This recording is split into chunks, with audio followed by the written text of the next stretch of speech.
Bonjour à tous et bienvenue. Au vu de l'actualité bruyante des dernières semaines au Paris Saint-Germain, on va faire un petit point, mais on va tout de suite commencer par l'évolution du projet, quelque chose qui ne fait pas tellement parler mais qui devrait être central aujourd'hui. Puisqu'après 3 années de vaches maigres où financièrement la direction avait dit ok, maintenant le club doit être autosuffisant, il y avait évidemment les contraintes du fair play financier, mais dans le même temps le Paris Saint-Germain a essayé de diversifier ses revenus, c'est-à-dire d'être moins Qatar dépendant même vis-à-vis des sponsors, avec également l'émergence du PSG en tant que marque, le partenariat avec Air Jordan, etc. Et d'ailleurs, comme on l'a souvent souligné, ça a été très très bien fait à ce niveau-là. Je pense même qu'en 10 ans, le PSG est devenu un club important au niveau national, un club aujourd'hui présent sur tous les continents. Alors certes, l'argent a aidé, mais il y a eu un grand travail de fond qui a été réalisé, et bien réalisé, qu'il faut signaler. Donc l'idée, c'est de dire pendant 3 ans, maintenant, on va pas remettre de l'argent, faut que vous vous débrouillez avec ce que vous avez. Sauf que cet été, qu'est-ce qu'il se passe? Il y a la pandémie, et il y a eu pas mal de changements au niveau financier, qui ont donc impacté le fair play financier. En attendant une refonte du fair play financier, il y a une opportunité cet été pour certains clubs d'investir sans être réellement inquiété vu ce qui va se passer.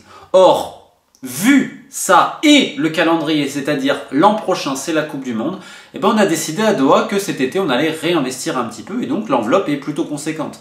Alors, il n'y a pas vraiment de chiffres qui sont donnés, mais en tout cas pour les opportunités, le PSG va mettre de l'argent même pour des joueurs assez importants et pour des sommes voilà, qui peuvent atteindre plusieurs dizaines de millions d'euros par joueur. Donc ça c'est le premier point, c'est une évolution par rapport aux 3 dernières années. On rappelle également que le Paris Saint-Germain a ce centre d'entraînement à Poissy à terme. Enfin bon, il y a beaucoup de projets, mais là ce qui compte c'est surtout l'enveloppe pour cet été, elle est infiniment supérieure à ce qui s'est passé ces derniers temps. Alors ça c'est le premier point, c'est une ambition, le rêve évidemment au Qatar, c'est de gagner la Ligue des Champions juste avant la Coupe du Monde. Au niveau médiatique, vous imaginez l'impact que ça pourrait avoir, vu les derniers parcours en Ligue des Champions, on y croit à Doha. Donc ça c'est le premier point. Le deuxième évidemment, on va évoquer le cas de l'entraîneur et des relations avec Leonardo. Et on va simplement s'en tenir aux faits. C'est-à-dire qu'aujourd'hui, il y a beaucoup de bruit dans des médias étrangers, etc. Alors le club, évidemment, essaye de rassurer, passe toujours par les mêmes médias pour dire mais non, etc. Alors, il faut arrêter de se voiler la face. Oui, il y a des tensions au club. Mais comme non, plein de clubs. Regardez Rudy Garcia et son départ de l'Olympique Lyonnais, où pendant des mois et des mois, l'Olympique Lyonnais n'arrêtait pas de dire mais non, tout va bien au club, il n'y a pas de tension. Mais tout le monde savait pertinemment qu'entre Junior et Rudy Garcia, c'était la guerre. Et ça, c'est dans plein de clubs. Vous allez en Ligue 2, en National, vous trouvez également ces relations parfois distendues entre un directeur sportif et un coach. On se rappelle par exemple à Orléans, à un moment donné, entre Didier Olé-Nicole et Antar Yaya pour les suiveurs du club orléanais. Donc, au Paris Saint-Germain, où on sortait d'une relation compliquée entre Thomas Tuchel et Leonardo, entre Thomas Tuchel et Antero Henrique avant, on a de nouveau des tensions entre le coach et le directeur sportif. Et là, on voit que ça sort un peu de partout, dans certains médias étrangers. Alors, il faut toujours se poser la question de qui fait sortir, qui essaye de faire sortir et dans quel but. Alors, Tottenham était très intéressé pour faire sortir ça, pour aller au clash le plus possible, parce qu'en effet, ils espèrent un nouveau coach, ils avaient parlé avec Pochettino et tout. Il y a de l'exaspération du clan Pochettino, c'est évident, mais également Leonardo, de par ses réseaux au niveau médiatique, qui va faire sortir certaines choses. Et par exemple, au club, ce matin, on a quand même bondi, puisqu'en Italie, on apprendrait que maintenant Pochettino, c'est pas simplement des problèmes de politique globale du club, non, c'est même qu'il y aurait des clans dans le vestiaire et qu'il y aurait des problèmes dans le vestiaire, donc comme s'il aurait des problèmes avec les joueurs. Alors, Pochettino, il a sans doute beaucoup de défauts, mais des problèmes avec les joueurs, c'est pas le cas. Au contraire, il y a plutôt même une bonne entente, et la personne qui a certains problèmes avec des joueurs, c'est plus le directeur sportif. Et on va revenir sur Leonardo, et sur pourquoi il est revenu au Paris Saint-Germain, parce que c'est très important. Et je comprends qu'il y ait plein de fans qui l'adorent, parce que c'est un excellent communicant, je pense qu'il dit aussi ce que les gens ont envie d'entendre, il a fait des choses, il n'y a pas de problème et tout. Mais maintenant, on va s'en tenir aux faits. Sa relation avec Ancelotti, compliquée, très compliquée sur la fin. Relation avec Thomas Tuchel, j'ai pas besoin de préciser, et maintenant avec Pochettino. Maintenant, depuis qu'il est rentré au club, on l'a fait revenir pour des questions d'image, parce que justement, ça allait mal, on le fait revenir en disant voilà, ça va contenter un peu les supporters et tout, de la même manière que Jean-Michel là, ça fait venir Juninho. Hein. Il y avait évidemment la légende, etc. à le faire venir, mais avant toute chose, c'était aussi une question d'image. Vous savez à quel point l'image c'est important. Donc encore une fois, c'est pas propre simplement au Paris Saint-Germain. Et à ce niveau-là, Leonardo, il était très bon. Il a pas occupé l'espace médiatique comme on lui demandait, parce qu'à un moment donné, il fallait compenser un petit peu ce vide. Donc il l'a fait, les fans étaient contents, ok, il n'y a pas de souci. Donc sur ce niveau-là, nickel. Maintenant, on va parler un peu de son bilan, parce que Leonardo, c'est vrai, n'est pas simplement un directeur sportif, mais se mêle un petit peu de tout. Donc il y a eu beaucoup de problèmes vis-à-vis de la communication. Et d'ailleurs, le directeur de la communication du Paris Saint-Germain, Jean-Martial Ribes, entretient des relations exécrables avec Leonardo, comme Leonardo entretient des relations très tumultueuses avec Nasser El Khelaifi. Alors certes, il y a le discours public, qui vont te dire tatati tatata. Mais il y a une autre chose. Et pour tous ceux qui ont des doutes, je rappelle que la FIFA, pour rester dans le monde footballistique, avait dit publiquement on est contre la Super League. Alors qu'en privé, en fait, c'était pas ça du tout le discours. Donc c'est pour ça qu'il faut vraiment se méfier de ce qu'on nous donne. Son adjoint également, Angelo Castellazzi, il fait pas du tout l'unanimité. Il y a également eu des problèmes au niveau de la cellule de recrutement qui n'est pas du tout utilisée. Donc bref, c'est assez complexe. Quand Leonardo il arrive, déjà il y a un premier truc, c'est sans doute la pire erreur possible et inimaginable, c'est d'avoir confié à Bertrand Roseau. Vous savez, cette personne qui était partie du PSG, qui avait attaqué le club au prud'homme, qui avait gagné, que le club avait ramené. Alors déjà, comment tu vas ramener un mec qui t'attaque au prud'homme, enfin bref, et qui se barre juste derrière? Et bah c'est ce monsieur-là quand même qui a une grande influence sur les choix de la formation et du recrutement pré-formation pour dégager des mecs dont il était peut-être pas forcément très fan. Pourquoi Leonardo lui a fait confiance? Certes, il le connaissait avant. Est-ce que c'était la meilleure personne pour faire une petite réforme dans le centre de formation? Je vous en les juge. Donc il y avait ce côté chantier de la formation. Il fallait plus que les jeunes partent libres. Après ce qui s'était passé, on a vu le dossier Kouassi, on a vu le dossier Aouchiche. Et là, vous allez me dire, oui mais Edouard Michu, c'est bon, il est resté, etc. Oui, mais c'est parce que le club avait tellement peur d'avoir un nouveau couac à ce niveau-là qu'on l'a arrosé entre un salaire qui approche quand même 50 000 par mois. C'est un petit peu moins, si je dis pas de bêtises. Bon, à ce prix-là, il n'y a pas de souci. Sauf que d'autres jeunes partent, hein. Koulibaly, là maintenant il y a la question de la Bila. Donc on se rend compte qu'au centre de formation, ça n'a pas du tout été réglé. Jean-François Pien est toujours là. Alors certains au club veulent le remplacer. En tout cas, il est toujours là. Maintenant, il y a Johan Cabaye qui est arrivé. Alors, comment il est venu? Alors, j'en ai aucune idée. C'est une bonne question. Et surtout, quel sera le rôle de Johan Cabaye? On en parlera plus tard. Donc vis-à-vis de la formation, on se rend compte que c'est compliqué. Maintenant, vous allez me dire, on va le juger sur les transferts. Ok. Donc la première année, c'est compliqué de dire parce qu'il prend le truc en cours de route. Antero avait démarré des dossiers, celui d'Herrera évidemment, Sarabia, mais surtout Navas. Bon, Navas, Leonardo termine très bien, pas de souci. Alors ensuite, entre Abdou Diallo, est-ce que c'est Leonardo, c'est Tourelle? Un peu des deux, hein, quand même. Leonardo était déjà intéressé par le joueur quand il était au Milan, Tourelle était plutôt pour, etc. Mais j'ai pas trop envie de jouer sur la première année parce que c'est compliqué. Et on va surtout se focaliser sur le mercato de l'été dernier. Et le premier point, c'était les ventes. Paris avait besoin de vendre des joueurs. T'as pas eu de vente. Ça, c'est le gros problème. C'est que tu as eu des prêts, oui, mais tu n'as pas eu de vente. Et ça, c'est là où on attendait Leonardo. Dans le même temps, il y a eu la prolongation de Kurzawa. C'est pas que Kurzawa prolonge qui est un problème, parce qu'on se dit financièrement, on perd déjà beaucoup de jeunes. Donc là, il hérite d'une situation mauvaise. Ce n'est pas la faute de Leonardo à ce niveau-là. Par contre, dans les négociations, certes, Kurzawa est en position de force avec son agent, puisque tu sais que le club est en galère financièrement, et que s'ils doivent récupérer un arrière-gauche, ça va leur coûter de l'argent. Même si certains en interne te disent, à ce compte-là, pourquoi pas faire monter un jeune? Mais est-ce qu'il y avait quelqu'un à ce poste-là? Mais donc, tu lui doubles quasiment son salaire. Problème, parce que tu l'as pas vraiment doublé le salaire, tu l'as quand même bien augmenté. Tout le monde dans le club se dit quoi? Tous les agents? Bah attends, si on met autant de salaire à Kurzawa qui prend une augmentation de salaire vu ses performances, eh ben nous on va réclamer la même chose. Et tu arrives sur le cas Bernat. Bernat, il a plus que doublé son salaire, indépendamment de sa blessure, et aujourd'hui il est marge à plus de 8 millions par an sur sa prolongation. Ce qui en fait l'un des arrière-gauches les plus payés au monde quand même. Donc si vous voulez, ça a déséquilibré et ça a mis en position de faiblesse le PSG en termes de négociation. Maintenant, il y a les transferts. C'est Icardi. Alors, Icardi, on a essayé de faire croire que le prix avait été baissé. Vous pouvez lire certains articles, oui, c'est 50 plus 5, etc. Sauf qu'on s'est rendu compte que non, c'était 50 millions, plus 22 de bonus. Donc là, les gens qui vont dire, oui, c'est 72 millions. Non, pas forcément. Les bonus, on ne sait pas. On n'a pas les termes des bonus. Mais souvent, dans les transferts, j'ai parlé en général, tu n'atteins pas toujours tous les bonus. Ça dépend sur des objectifs personnels. Donc, admettons, si tu marques tant de buts, tu fais tant d'apparitions, etc. Et également des choses collectives. Donc, ça dépend et en théorie, tu n'as pas toujours tous les bonus. Par contre, ce qui est très intéressant à noter, c'est que l'Inter avait fait mettre une clause dans le contrat, acceptée par Leonardo, que si le PSG devait transférer le joueur en Italie, eh ben, on devait donner 15 millions à l'Inter. Alors d'ailleurs, le PSG et l'Inter ont été sanctionnés pour ça. Bon, je vous laisse l'article, c'est une petite sanction évidemment, hein, sur des tierces parties on va dire, mais c'était quand même une clause un petit peu bizarre. Mais indépendamment du montant qui est quand même très élevé, puisqu'on a claqué tout le budget de transfert sur Icardi, alors qu'il y avait peut-être un besoin urgent de latéraux, notamment à droite, c'est pas ça le plus choquant, c'est que Thomas Tuchel ne voulait pas d'Icardi.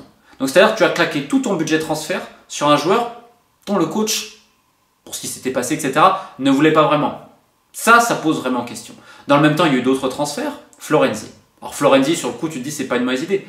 Mais j'en ai parlé à énormément de gens qui travaillent en Espagne et autres, même en Italie, des recruteurs. Si tu as une cellule de recrutement, on en revient au fait que Leonardo, c'est vrai, c'est un pouvoir très fort, très personnel. Mais si tu as une cellule de recrutement, les mecs vont te faire des rapports. Et là, ils vont te le dire. Florenzi, attention. Pour Dijon, etc., c'est bien. Attention.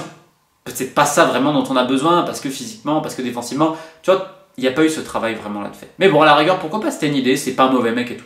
Moise Kean, c'est une bonne idée au demeurant. Sauf que les termes du contrat, ça fait quoi? Ça fait que tu l'as obtenu en prêt, sans option d'achat. C'était un prêt payant quand même. Mais surtout, c'est que, vu la bonne saison de Moise Kean, globalement, tu l'as revalorisé vis-à-vis d'Everton. Puisqu'il avait perdu énormément de valeur, vu ce qui s'était passé à Everton. Donc là, le grand gagnant du deal, bah, c'est les Toffees. Et quelque part, un peu son agent, Mino Raiola. Mais c'est pas tellement le Paris Saint-Germain, vu les conditions du deal. Dans le même temps, tu as eu Danilo. Alors c'est Antero Henrique qui intervient, etc. L'option d'achat est obligatoire si tu termines dans les 2 premiers, donc 16 millions qui vont être donnés là, sur les prochaines années par le Paris Saint-Germain à Porto. À la rigueur, on tombe sur Danilo, en joueur de complément, etc. J'ai envie de dire qu'il y a pire. Rafinha, c'est en fin de mercato, c'est encore pressé, etc. Ça pose quand même aussi un petit peu question. Surtout, c'était le timing. On s'est rendu compte que le PSG a attendu les derniers moments pour finaliser son mercato. Est-ce que ça a bien été anticipé? Ça pose quand même question. Mais encore une fois, là, on attendait vraiment Leonardo, c'était sur les ventes. Et quand tu additionnes les jeunes, les ventes absentes, les priorités sur les transferts, les relations avec la direction, avec certains joueurs. Et là, on va arriver sur Kylian Mbappé, qui est la priorité du Paris Saint-Germain pour une prolongation. C'est peut dire que le clan Mbappé a peut-être des divergences de point de vue avec Leonardo, et c'est pas sur du financier. Encore une fois, ce n'est pas sur du financier. Donc, quand tu additionnes tout ça, on en reste encore une fois au fait. Et encore une fois, la communication, c'est très bon, il occupe un vide. Et le PSG en avait besoin à ce niveau-là. Il a bien finalisé Navas, il n'y a pas de souci. Kean, c'était peut-être pas une mauvaise idée. Il y a des choses qui sont intéressantes. Mais dans le relationnel, aujourd'hui, ça pose un gros problème. Et ça pose une autre question. Est-ce que le PSG a besoin de ça? Quand tu sais que ton projet cet été, c'est on va redépenser, on va être ambitieux, on a besoin de construire un meilleur effectif pour essayer de gagner des champions. Est-ce que tu as besoin d'autant de conflits en interne et de voir que chez les jeunes, tu n'as pas amélioré la situation. L'effectif de l'équipe première, tu n'as pas vraiment amélioré la situation. Troisième point, tu as donné des gros salaires à certains sur des prolongations de contrat, notamment sur Kurzawa, ce qui fait que ça a déséquilibré, que maintenant les agents ont des demandes plus grandes. Pareil chez les jeunes, avec ce qui vient de se passer avec Michu.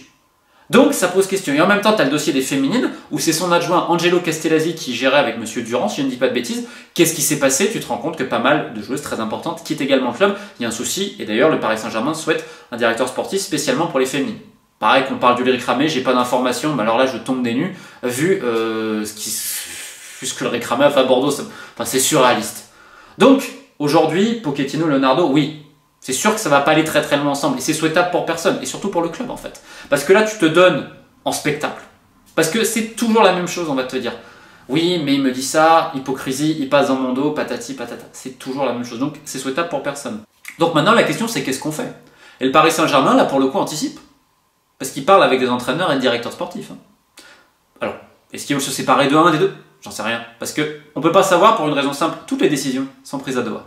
C'est l'émir. Si l'émir aujourd'hui a décidé qu'il se passerait X, ben il va se passer X. Par exemple, vous savez que Serge Aurier, vous croyez que c'est Laurent Blanc qui l'a mis ou qu'on lui a dit, tu remets Serge Aurier. C'est-à-dire qu'à un moment donné, t'as des décisions comme ça. Tu ne veux pas savoir. Pourquoi à un moment donné, on a dit au coach, non mais quel esprit, il faut qu'il joue. Mais c'est hors de l'émir. Alors le coach, il n'a pas voulu, parce qu'il n'y a pas non plus tellement plu à ce sujet-là. Donc c'est très compliqué, c'est selon les humeurs, encore du chef, c'est un mode de fonctionnement. Comme Yohan Cabaye. Qui ramène Yohan Cabaye? Je sais pas. Pour quel rôle? C'est quand même flou, tu sais pas trop également. Alors voilà, on avait annoncé des changements à la formation, il commence à en avoir, il y en a d'autres qui sont encore prévus, mais là tout est suspendu évidemment, c'est Kylian Mbappé qui est la priorité. Et comme je vous dis avec Leonardo, c'est un peu compliqué. Aujourd'hui, il n'a toujours pas prolongé, il y avait une deadline, quid? Aujourd'hui, c'est la véritable question, le point d'interrogation, qui se conjugue également avec le projet sportif du Paris Saint-Germain, et on va dire, qu'est-ce que tu vas faire dans 1 an, 2 ans, 3 ans? C'est comme les jeunes, ils te disent, ouais mais ok, je vais signer pro, mais pourquoi? Je vais jamais jouer en pro, il n'y a plus de réserve, il n'y a pas vraiment de système pour aller en prêt. Maintenant, on va terminer en parlant un petit peu du mercato. Alors une fois, Leonardo veut certaines pistes, Pochettino en veut d'autres profils. Donc encore une fois, il y a un choc à ce niveau-là. Là, on voit Donnarumma, etc. Oui, je l'ai annoncé à un moment, il y a des négociations avec Donnarumma et Moise Kean, dont l'agent est Mino Raiola. Alors certes, il y a l'amitié entre Raiola et Leonardo, les primes et les négociations où on arroserait bien Mino et également on primerait la signature. Et je ne vais pas critiquer la valeur de Donnarumma, je ne suis pas assez le football italien, et je suis persuadé que c'est un excellent gardien, il n'y a pas de souci, que pour l'avenir, il faudrait ça. Le problème aujourd'hui, c'est que tu as trop de gardiens sous contrat au PSG. Tu as Keylor Navas que tu as prolongé 4 ans. Tu as Sergio Rico que tu as acheté l'an passé. Tu as Boulka qui va revenir en prêt. Tu as Garrison Innocent qui revient en prêt. Tu as Alphonse Areola qui revient en prêt. Et l'été dernier, tu as pris Le Tellier. Tu as 6 gardiens sous contrat. C'est-à-dire qu'avant de penser à quoi que ce soit, il faut déjà un peu régler certaines situations. Et là, tu as l'impression, dans le milieu des agents, etc., que le PSG, on se met sur des joueurs. Mais c'est quoi la politique globale? Parce que c'est facile de dire, je vais prendre Donnarumma et je vais le prêter derrière. C'est pas si simple que ça. Et puis d'ailleurs, tu dois quand même régler tous les autres cas, notamment Areola et tout. Donc si vous voulez, il y a tellement de choses à faire qu'aujourd'hui, tu as besoin d'une synergie. Aujourd'hui, cette synergie, tu l'as pas au PSG. Et c'est là où c'est le plus terrible, parce que tu as quand même un carrefour de l'histoire moderne du club avec son nouvel actionnariat, qui veut un petit peu remettre, sachant que c'est leur année presque charnière, où ils vont tout faire pour garder Mbappé, plus que tout faire, pour essayer de la gagner juste avant la Coupe du Monde au Qatar. Donc on est peut-être dans l'année la plus importante de QSI, et on est aujourd'hui le 3 juin, où tu as le coach et le directeur sportif qui se donnent à des balais médiatiques à travers certains relais, etc. Bref, est-ce que Doha va encore utiliser la politique du fusible comme ils l'ont fait ces dernières années en pensant que changer une personne suffira à combler tous les problèmes du club, alors qu'au final c'est plus un mode de fonctionnement. Ce n'est pas simplement en mettant lui ou lui à tel poste et en délimitant pas vraiment les postes qu'on avancera. Donc on en revient, comme je dis depuis des années et des années, je ne suis pas le seul à le dire, il faudrait un changement de fonctionnement. Mais vu les composantes et l'essence même du PSG QSI, c'est compliqué. Néanmoins, bonne chance. Et si déjà on pourrait baisser les tensions, vu la saison qui est le PSG espère historique, c'est plus que nécessaire. Bref, bonne chance au Paris Saint-Germain et à ses suiveurs. Et on se dit à bientôt sur la chaîne.